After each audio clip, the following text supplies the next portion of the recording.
दोस्तों नमस्कार आदाब। मैं आपका दोस्त अकमील अहमद आपके अपने ऑनलाइन सिचु लच्छी लर्निंग 100 में आपका एक बार फिर स्वागत है। आज मुझे आपके सामने इसलिए आना पड़ा क्योंकि अगले ही महीने जुलाई में बीएड एंट्रेंस एग्ज़ाम होने जा रहा है 2020 का। इसलिए मैं यही वीडियो बना रहा हूँ और बहुत ही इम्पॉर्टेंट वीडियो बना रहा हूँ। ये आपको क्या करेगा, कम से कम 3 से 4 नंबर दे के जाएगा।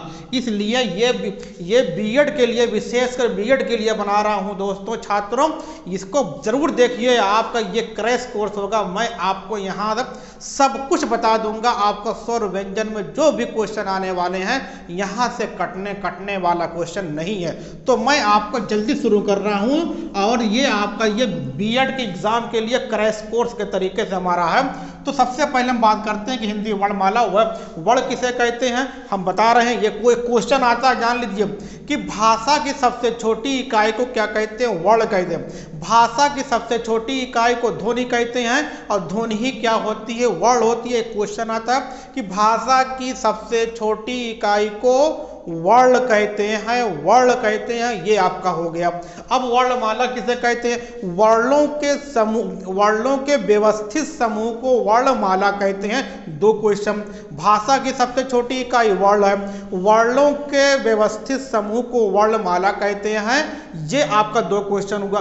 एक क्वेश्चन और आता है कि हिंदी वर्णमाला में कुल कितने वर्ण हैं। तो कुल वर्ण कितने हैं, कुल वर्ण आपके कितने हैं, 52 वर्ण है। कितने वर्ण हैं, 52 वर्ण हैं। अब बात आती है, इनको 2 में बांट देते हैं। किस में बांट देते हैं, स्वर में बांट देते हैं। और किस में बांट देते हैं, व्यंजन में बांट देते हैं। देखिए व्यंजन के लिए मैं एक चीज और आपको बता दूं, यहाँ शुद्ध वर्तनी मैंने क्या कहा था, यहाँ पे क्रैश कोर्स बताऊंगा।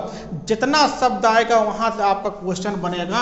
अगर आता तो ये क्या होगा, व्यंजन का सही वर्तनी होगी। तो स्वर हो गया, व्यंजन हो गया। अगर क्वेश्चन आता है कि कुल स्वर कितने हैं, तो आप कितने बताओगे, 11 बताओगे। कितने बताओगे, 11 बताओगे। अगर पूछता कुल व्यंजन कितने हैं, तो बताओगे 35 बताओगे। लेकिन और क्या होता है इसके अलावा, और क्या होते हैं, 33 प्लस 2 होते हैं। हो गए कितने, 35। ये आपका कि 33 कौन है, इसमें 2 गुण व्यंजन को छोड़कर पेड़ वाला और अड़ा ये पढ़ाई वाला को छोड़कर कितने होते हैं। अगर पूछता कि व्यंजनों की संख्या कितनी है, तो 33। कुल व्यंजनों की संख्या कितनी है, 2। इसको जोड़ोगे तो क्या हो जाएगा, 35। ये व्यंजन के बारे में बात हो गई। अब आप कहेंगे सर यहाँ कि आप दो और होते हैं, उसके बारे में वो आपका नहीं है। कितने होते हैं, 11 ही। अगर संख्या पूछता कि स्वरों की संख्या कितनी है हिंदी वर्णमाला में, कितने हैं, 11। देखिए मैं यहाँ पे बताऊंगा, बहुत ही इंपॉर्टेंट। देखिए छात्रों, दोस्तों, ये आपका क्रैश कोर्स चल रहा है। छोटा आ, बड़ा आ, छोटी ई, बड़ी ई, छोटा ऊ, बड़ा ऊ, री, ए, आए, ओ, आओ, अंग, आ। गिनिए 1 2 3 4 5 6 7 8 9 10 11 12 13 हो गया। लेकिन इनको दोनों को छोड़ दिया जाता, इसलिए क्या हो गए, 11 हो गए। अगर पूछता है, अगर 11 नहीं रहेगा ऑप्शन में, तो क्या लगाओगे, 13 लगाओगे। अगर ऑप्शन में 11 है तो 11 लगाओगे, अगर 13 है तो 13 लगाओगे। दोनों नहीं मिलेगा, दोनों नहीं मिलेगा। अगर दोनों क्वेश्चन में मिलता है ऑप्शन में, तो वो क्वेश्चन आपका गलत होगा। वहां पे हाई कोर्ट में जाके वहां पे हार जाएंगे। इसलिए या 11 आएगा या 13 आएगा। तो लेकिन क्या आता है, अधिकतर 11 ही आता है। 2 अंग आपको छोड़ देते हैं। हमको इसके बारे में बात नहीं करना है। अब यहाँ पे बात आती है कि अब आपका यहाँ पे अब बात आती है कि ह्रस्व स्वर क्या होता है और दीर्घ स्वर क्या होता है, इसके बारे में। अब स्वर को 2 बार में कि इसमें क्या होता है कि देखिए, एक होता है ह्रस्व स्वर, किसे कहते हैं, ह्रस्व स्वर। ह्रस्व स्वर आपका क्या है, नंबर 2। दीर्घ स्वर क्या है, नंबर 3। पुलित स्वर क्या है,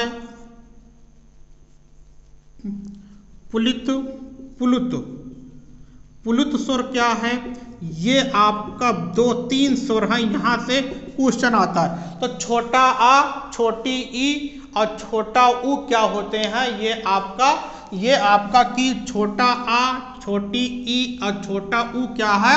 आपका ह्रस्व स्वर है। तो छोटा आ, छोटी ई, छोटा ऊ क्या है? ये ह्रस्व स्वर है। अब जो बचा सब क्या है? दीर्घ स्वर है। बचा क्या आपका? बड़ा आ बचा, बड़ी ई बचा, बड़ा ऊ बचा, री भी इसी में कर सकते हो। री हो गया, ये हो गया, ऐ हुआ, ओ हुआ और औ हुआ। ये देखा आपने कितना अच्छा आपका है कि ये आपने इसको देख लिया।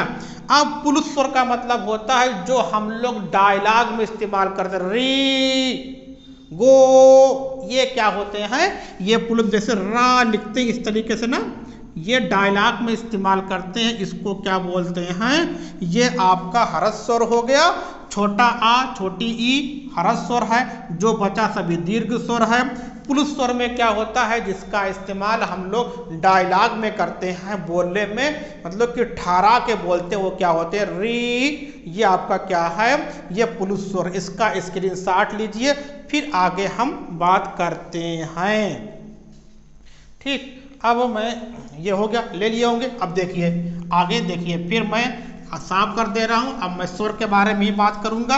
अगला जो मैं बताने जा रहा हूं छात्रों, यहां से क्वेश्चन आपके तो ये ह्रस्व दीर्घ स्वर क्वेश्चन आते हैं। अब देख लीजिए, अब यहां जल्दी से लिख दूं, मैं क्या लिख दूं? छोटा आ, याद हो गया आपका, बड़ा आ, छोटी ई, बड़ी ई, छोटा ऊ, बड़ा ऊ। ठीक, री, ए, आए, ओ, आओ। देखिए यहां से अब क्वेश्चन अगर आता है, यहां से टफ क्वेश्चन, पहले हम आपको क्या बताते हैं? देखिए यहां से क्या है छात्रों? यहां छोटा आ किस में आता है? कंठ स्वर में। क्या आता है? कंठ में आएगा। छोटी ई, बड़ी ई किस में आएगा? तालब में आएगा। तालब में हुआ। छोटा ऊ, बड़ा ऊ, ओष्ठ में आएगा। बात खत्म। ओष्ठ में आएगा। ये क्या होता है? री किस में आती है? मूर्धा में। ये आपका अगर ये समझ ले तो कहानी खत्म हो गई। अब कुछ करना ही नहीं है। अगर ये आपको याद हो गया कि छोटा आ बड़ा कंठ में आता है, छोटी ई बड़ी किस में आएगा आपका? या तालब में या तालु में। छोटा ऊ बड़ा ऊ ओष्ठ में आता है, और ध्वी क्या आता? मूर्धा में आता है। अब कहेंगे सर ए आई किस में जाएगा? ओ आओ किस में जाएगा? ये दो से मिलके बनता है। अगर हम क्या देखते हैं, ये किससे मिलकर बनता है? छोटा आ और छोटी ई मिलके। तो छोटा आ कंठ है और छोटी ई क्या है? तालब है। इसका मतलब ये बन गया ए। ये क्या हो गया? ये बना आपका, ये बना, तो ये किस में हो गया? ये आपका दोनों मिलो दो तो क्या बन गया? कंठ तालब। कंठ तालब हो गया, बस खत्म।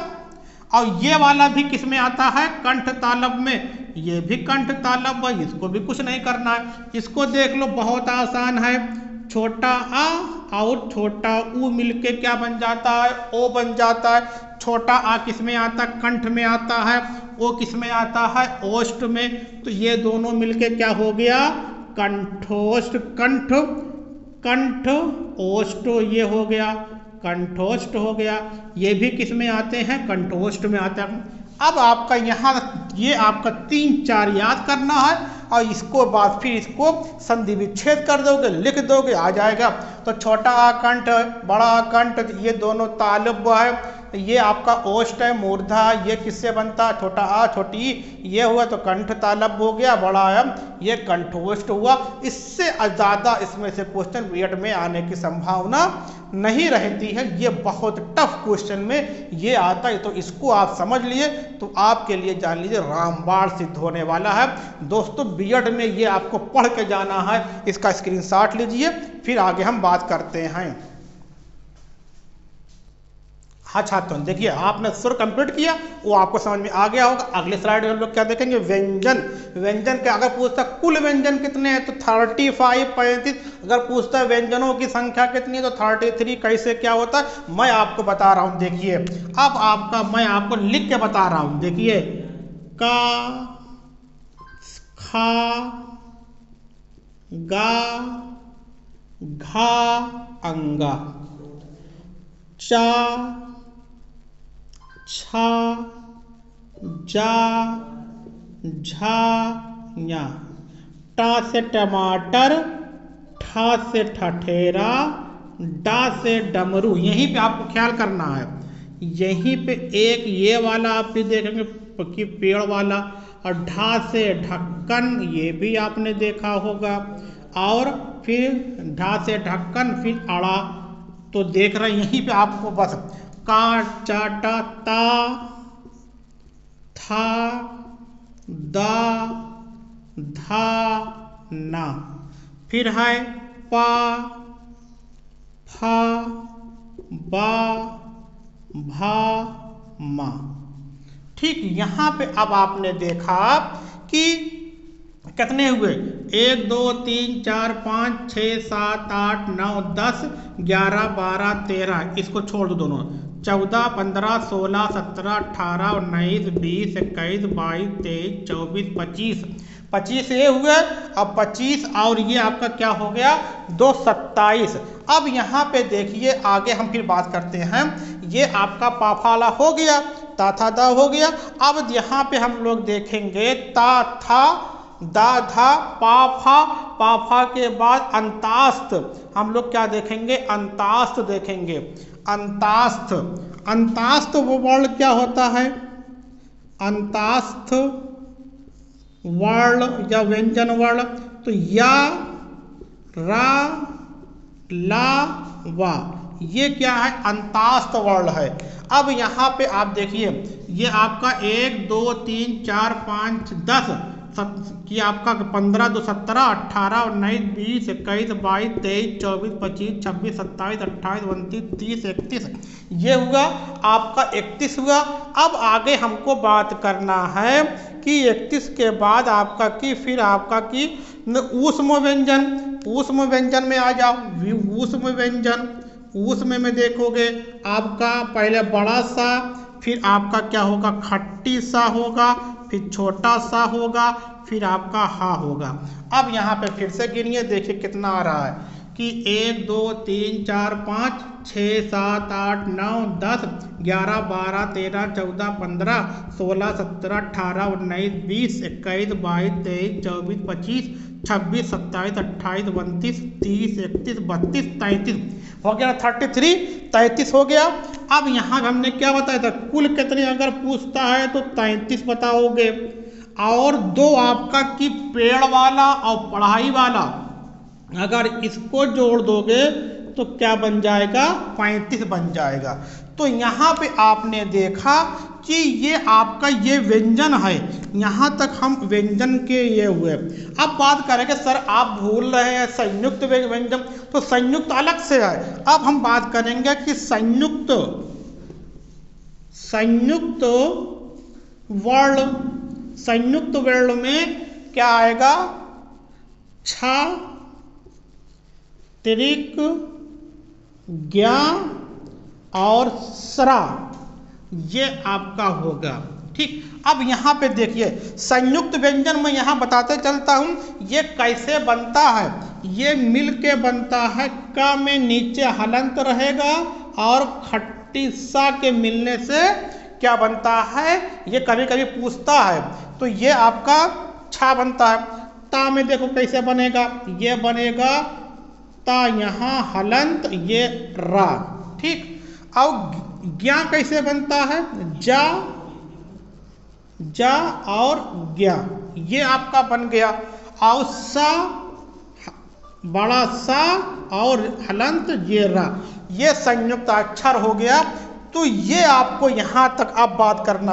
अब देख लो कितना हो गया, 35 4 39 और 13 पहली स्लाइड में, तो 39 13 52 हो गए ना। तो पूरे 52 हो गए। अब यहाँ से जो क्वेश्चन आने वाला उसको देखिए। अब यहाँ से क्वेश्चन आने वाला है, देखिए जो का वाला है इसको कहते हैं कंठ कहते हैं। क्या है? कंठ वर्ण है। ये क्या है? कंठ है। तो अब आपको याद नहीं करना पड़ेगा, बहुत आसानी है। का से कंठ हो गया। फिर ये जो यहाँ से आवाज निकलती है वो कंठ है। तो कंठ के ऊपर जब जाओगे फिर तालब है। तो तालब में कौन आता है? चा, छा, जा, झा। ये क्या है? तालब है या तालब। ठीक। अब तालब के बाद फिर क्या आता है? अब तालब के नीचे आओ तो दांत आएगा। जहां पे दांत अब ये क्या हुआ कि पा फा वाला ये आपका दंत है। ये आपका ता वाला क्या है? दंत है। ये आपका दंत हुआ। ठीक है, दंत या अब देखिए यहाँ पे अब कहोगे सर ये क्या है? ये जहाँ पे तालब खत्म होता है और जो दांत शुरू होता है उनके बीच के स्थान को क्या कहते हैं? मूर्धा कहते हैं। क्या कहते हैं? मूर्धा कहते हैं। तो ये जैसे री था ना। अब देखिए आपका कि टा, ठा, डा, ढा, अड़ा ये कहाँ पे आते हैं? ये आपका ना तो तालब में है ना ही दांत में है, दोनों के बीच में जीभ जाकर टकराती है। तो पहले का खा का कंठ है, चा, छा, झा तालब है, टा, ठा, डा ये मूर्धा है, फिर ये दंत है। ये क्या है? ओष्ठ है। ये क्या है? ओष्ठ है। पाफा ओष्ठ हुआ। तो यहाँ पे आपने इसको देखा कि कितने अच्छे तरीके से हम लोगों ने देखा और आपने यहाँ पे समझा। अब बात करना हम तो अब देखेंगे। ठीक, तो ये आपका वीडियो कैसा लगा इतना मैं बना रहा हूँ। फिर मैं आगे आपके लिए वीडियो लेके आऊँगा। उसमें सघोष, अघोष, अल्पप्राण, महाप्राण के लेके आऊँगा। उसमें आपको और एक चीज़ और है, ये अगर आप बीएड की, ये हम बीएड के लिए स्पेशल बनाए थे आपके लिए, इतना स्वर व्यंजन कंफर्म हो गया।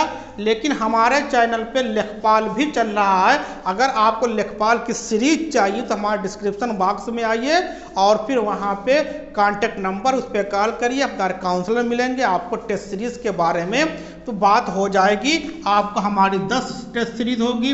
10 को हम लोगों ने 5 के 2 वर्गों में बांट दिया है।